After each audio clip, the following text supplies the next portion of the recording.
2024 లేదా 25లో డిగ్రీ లేదా బీటెక్ చదివారా? సాఫ్ట్వేర్ జాబ్ కోసం ఎదురు చూస్తున్నారా? అయితే కోడ్ జ్ఞాన్ 100 డేస్ కోర్సులో చేరండి, జాబ్ సాధించండి. నమస్కారం అమ్మగారు. నమస్తే నాగరాజు గారు. శని వక్రీకరించడం అంటే ఏంటి? దాని ఎఫెక్ట్ అసలు ఏ విధంగా ఉండేటువంటి అవకాశం ఉంటుందంటారు సార్? అసలు వక్రము అనేటువంటిది తెలుసుకోవాలండి. వక్రము అంటే రెట్రోగ్రేషన్, అంటే వెనక్కి ప్రయాణించడము అంటూ ఉంటాం జనరల్గా. కానీ నిజానికి సౌర కుటుంబంలో కానీ ఖగోళంలో కానీ శని ఎప్పుడు కూడా వెనక్కి ట్రావెల్ అవుతున్నట్టుగా ఎక్కడ కనిపించరు.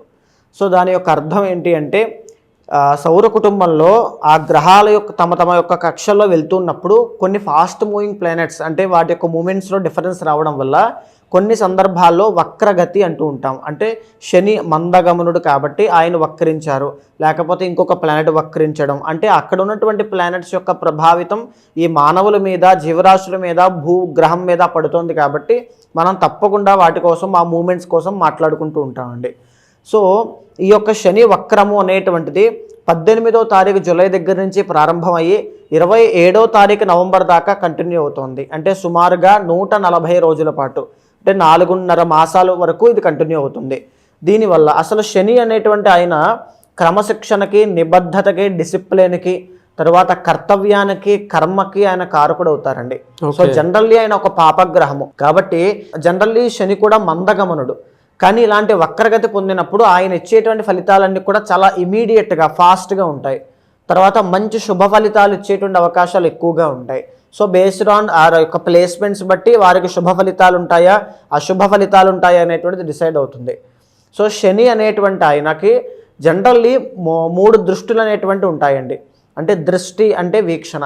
సో ఇక్కడ 3వ స్థానం మీద, 7వ స్థానం మీద, 10వ స్థానం మీద గ్రహం యొక్క వీక్షణ పడుతూ ఉంటుంది. శనిగ్రహం యొక్క సంచారము ప్రస్తుతము మీనరాశిలో సంచారం చేసేటువంటి శనిగ్రహం యొక్క దృష్టి 3వ స్థానమైనటువంటి వృషభం మీద, 7వ స్థానమైనటువంటి కన్యా రాశి మీద, 10వ స్థానమైనటువంటి ధనస్సు రాశి మీద ప్రభావితం అయ్యేటువంటి అవకాశాలు ఉంటాయండి. ఎలా సార్? అంటే ఈ వక్రీకరించడం వల్ల విద్య, ఉద్యోగం, వ్యాపారం, ఆర్థికంలో ఏదైనా చేంజెస్ జరిగేటువంటి అవకాశం ఉంటుందంటే? సో ప్రస్తుతం మీనరాశిలో శని వక్రించడము, పూర్వాభాద్ర, ఉత్తరాభాద్ర నక్షత్రాల మీద సంచారం చేస్తూ వక్రించడం వల్ల కుంభరాశిలో శని కలిగి ఉంటే కనుక, ఆక్యుపై చేస్తే కనుక ఎలాంటి ఫలితాలు ఉంటాయో అలాంటి ఫలితాలు కూడా యాడ్ అవుతాయండి. అంటే ఫైనాన్షియల్గా కావచ్చు, వైవాహిక జీవితంలో కావచ్చు, ఆరోగ్యపరంగా కావచ్చు, అష్టమ శని యొక్క ప్రభావం మారడం కావచ్చు, ఇలాంటివన్నీ కూడా ప్రేమ వ్యవహారాల్లో విజయం పొందడం కావచ్చు. ఈ 4 మాసాల్లో కొంతమందికి అదృష్టం అయితే కొంతమందికి దురదృష్టం అవుతుందండి తప్పనిసరిగా. సో ప్రతి ఒక్కరూ కూడా ఈ శనికి సంబంధించినటువంటి జాగ్రత్తలు తప్పనిసరిగా ఆచరించాలి. మీరు చెప్పిన దాని ప్రకారం అండి, కన్యా రాశి వారికి కనుక మనం చూసుకుంటే ఈ శని వక్రీకరణ అనేది, దాని ఎఫెక్ట్ ఏ మేరకు ఉండేటువంటి అవకాశం ఉంది, ఎన్ని మంత్స్ ఉండేటువంటి అవకాశం ఉంటుంది? తప్పకుండా అండి. శని వక్రించడం ప్రస్తుతం మీనరాశిలో జరగడం మూలాన కన్యా రాశి వాళ్ళకి అది 7వ స్థానం అవుతుందండి. 7వ స్థానంలో ఎప్పుడైతే శని వక్రించి ఉన్నారో, అంటే చూడండి 7వ స్థానం నుంచి షష్టము అనేటువంటిది కూడా వీళ్ళకి యాక్టివేట్ అవుతుంది.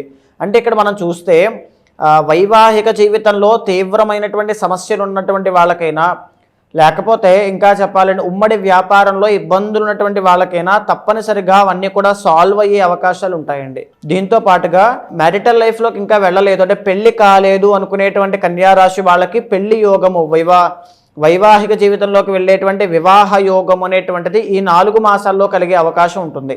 అయితే ఈ యొక్క శని యొక్క ప్రభావం అనేటువంటిది 3, 7, 10 దృష్టిలో ఉండడం వల్ల వృషభ, కన్యా, ధనస్సు అనేటువంటిది యాక్టివేట్ అవ్వడం వల్ల ఆరోగ్యము అనేటువంటి విషయంలో చాలా జాగ్రత్తగా ఉండాలండి. ఎలాంటి ఆరోగ్య సమస్యలు అంటే ఈఎన్టీ ప్రాబ్లమ్స్ కావచ్చు, నరములకి సంబంధించినటువంటి ఆరోగ్య సమస్యలు కావచ్చు, ఇలాంటి విషయాల్లో చాలా కేర్ఫుల్గా ఉండాలి. సో దూరపు ప్రయాణాలు చేయడం వల్ల వచ్చేటువంటి అలసట, బడలిక వల్ల వచ్చేటువంటి ఆరోగ్య సమస్యలు కూడా కావచ్చు. అయితే బంధువుల దగ్గర నుంచి వచ్చేటువంటి వైరము, శత్రుత్వము అనేటువంటిది, ఏడుపు, ఈర్ష, ద్వేషములు అనేటువంటివి వీళ్ళ మీద ఇన్ఫ్లుయెన్స్ అయ్యే అవకాశము ఈ 4 మాసాల్లో కలిగి ఉంటుంది. దీంతో పాటుగా ఈ యొక్క శని యొక్క ప్రభావం 9వ స్థానంలో కలిగి ఉండడం వల్ల ఉద్యోగ ప్రాప్తి అనేటువంటిది వీళ్ళకి కలుగుతుంది. నాగరాజు గారు, కన్యా రాశి వాళ్ళకి 4 మాసాల్లో మీరు ప్రయత్నం చేస్తే ఉద్యోగ ప్రాప్తి అనేటువంటిది, ఆదాయ మార్గాలు పెరగడము, తండ్రి అనారోగ్య సమస్యలు తగ్గడము, ఇంకా చెప్పాలి అంటే దాన ధర్మాలు చేసేటువంటి యోగము, పుణ్య కార్యక్రమాలు, పుణ్యక్షేత్రాలు దర్శనం, తీర్థయాత్ర దర్శనం చేసుకునేటువంటి యోగము ఈ 4 మాసాల్లో కలుగుతుంది అని చెప్పచ్చు. అయితే 4వ స్థానం మీద కూడా శని యొక్క ప్రభావితం అవ్వడం వల్ల ప్రతి పని కూడా ఆలస్యం అవ్వడం, జాప్యం అవ్వడం, స్లో డౌన్ ప్రాసెస్ అనేటువంటిది కనబడుతుంది. సో ఈ విధంగా కన్యా రాశి వాళ్ళు ప్రతి పనిని కూడా ఎక్కడా నిర్లక్ష్యము భావన లేకుండా చాలా ఫాస్ట్గా మూవ్ అవ్వాలి. ఒకే ఒక్క దోషం కనబడుతోంది, అది ఏమిటి అంటే ప్రధానంగా ఆరోగ్య దోషము అనేటువంటిది శని వక్రించడం వల్ల కన్యా రాశి వాళ్ళకు ఉంది. ఎందుకు అంటే ఇక్కడ 1వ స్థానం మీద ప్రభావితం అవ్వడం, అక్కడ 7th హౌస్ వక్రించి ఉండడం వల్ల 6వ స్థానం మీద ప్రభావితం అవ్వడం. 6 శత్రు రోగ రుణ స్థానం అండి. నిత్య జీవన విధానంలో కొన్ని మార్పులు చేర్పులు తీసుకురావడం వల్ల ఆరోగ్య సమస్యలు వచ్చే అవకాశం ఉంటుంది. కొత్తగా జీవితంలో ఎలాంటి మార్పులు చేర్పులు చేసుకోవద్దు. ఎలాంటి ఆహార నియమాలు మానేయడం కానీ, మార్చడం కానీ, లేకపోతే కొత్తగా చేసేటువంటి అలవాట్లు నేర్చుకోవడం కానీ ఏది చేయొద్దు. అండ్ ఇంకొక విషయం ఏంటి అంటే ఈ 4 మాసాల్లో కన్యా రాశి వాళ్ళు లీగల్ పరంగా లిటిగేషన్స్ కానీ, కోర్టు పరంగా ట్యాక్సెస్ కానీ, ఫైన్స్ కానీ, పనిష్మెంట్స్ కానీ ఇలాంటి విషయాల్లో ఏదైనా తెలియనటువంటి అవసరం లేనటువంటి తగాదా కలహాల్లో ఇరుక్కునేటువంటి అవకాశాలు ఎక్కువగా కనబడతాయండి. సో కన్యా రాశి వాళ్ళు ఓన్లీ వన్ థింగ్ మీరు చేయాల్సింది ఏమిటి అంటే శనిగ్రహం యొక్క బలాన్ని మీ పర్సనల్ చార్ట్లో చెక్ చేసుకోవాలి. ఎందుకంటే 4 మాసాల్లో జీవితంలో చాలా గొప్ప శుభ పరిణామాలు చూసేటువంటి వీళ్ళకి ఆరోగ్య దోషం అనేటువంటిది గవర్నమెంట్ పరంగా లీగల్ లిటిగేషన్స్, కోర్టు సమస్యలు అనేటువంటివి కనబడుతూ ఉన్నాయి. సో శనిగ్రహాన్ని బలం చేకూర్చడం కోసము శనికి సంబంధించిన జప, పారాయణ, అర్చన, అభిషేక, హోమాది క్రతువులు తప్పకుండా ఆచరించడము, ప్రతి శనివారము ఆంజనేయ స్వామి వారి యొక్క దండకాన్ని చదువుతూ ఉండడం కానీ, లేదా శని యొక్క శ్లోకాన్ని ప్రతిరోజు 19 సార్లు చదువుతూ ఉండడం, నీలాంజన సమాభాసం రవిపుత్రం యమాగ్రజం ఛాయామార్తాండ సంభూతం తం నమామి శనైశ్చరం అనేటువంటి శ్లోకాన్ని ప్రతిరోజు 19 సార్లు చదువుతూ ఉండండి. శని అనేటువంటి అనుగ్రహం, శనిగ్రహం యొక్క అనుగ్రహం కలగడం వల్ల కన్యా రాశి వాళ్ళకి ఆరోగ్య సమస్యల నుంచి బయటపడేటువంటి గొప్ప శుభ ఫలితాలు కలుగుతాయి. ఎనీవేస్ థ్యాంక్ యూ అన్న, థ్యాంక్ యూ సో మచ్ మా గారు. చాలామంది గోచార రీత్యా కనుక మనం చూసుకుంటే ఇన్ని ప్రాబ్లమ్స్ ఉన్నాయని మీరు చెప్తూ ఉన్నారు. అంటే సమస్యలు ఉన్నాయి, కొన్ని బాగున్నాయి, కొన్ని బాగాలేవు. పర్సనల్ చార్ట్ కూడా చాలా ఇంపార్టెంట్. దాని ప్రకారమే వాళ్ళకి విద్య, ఉద్యోగం, వ్యాపారం, ఆర్థికం లాంటి విషయాలు ఏ విధంగా ఉందో ఖచ్చితంగా తెలుసుకోవాలనుకుంటారు. అటువంటి వాళ్ళు మిమ్మల్ని అప్రోచ్ అవ్వాలంటే ప్రాసెస్ ఏంటి? ఇప్పుడు మనం మాట్లాడుకునేటువంటి ప్రతి అంశము కూడా గోచారానికి సంబంధించినటువంటి అంశం అండి.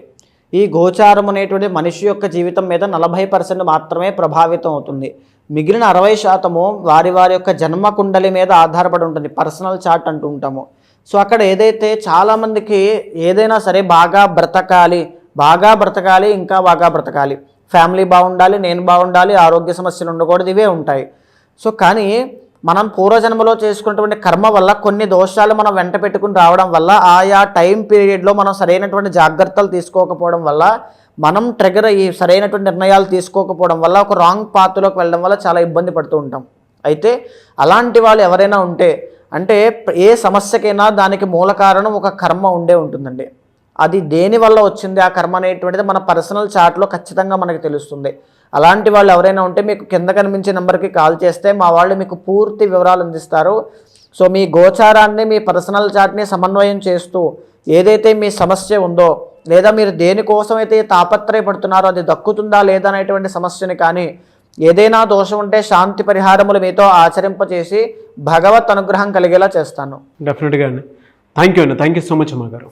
నమస్తే అండి. చూసారు కదండి ఈ వీడియోపై మీ అభిప్రాయాన్ని కమెంట్ బాక్స్లో పోస్ట్ చేయండి. ముఖ్యంగా మీరు కనుక ఏదైనా సరే త్రూ వేదిక్ ఆస్ట్రాలజీ ఉమా గారిని సంప్రదించాలి అనుకుంటే విద్య, ఉద్యోగం, వ్యాపారం, ఆర్థికం లాంటి విషయాల్లో వెంటనే స్క్రీన్ మీద కనిపిస్తున్నటువంటి ఉమా గారి contact number call or message WhatsApp చేసి అపాయింట్మెంట్ బుక్ చేసుకోండి. ఈ వీడియో లైక్ చేయండి, షేర్ మాత్రం తప్పకుండా చేయండి. ఇలాంటి మరిన్ని వీడియోస్ కోసం మా ఛానల్ ఫాలో అవ్వండి. Thank you.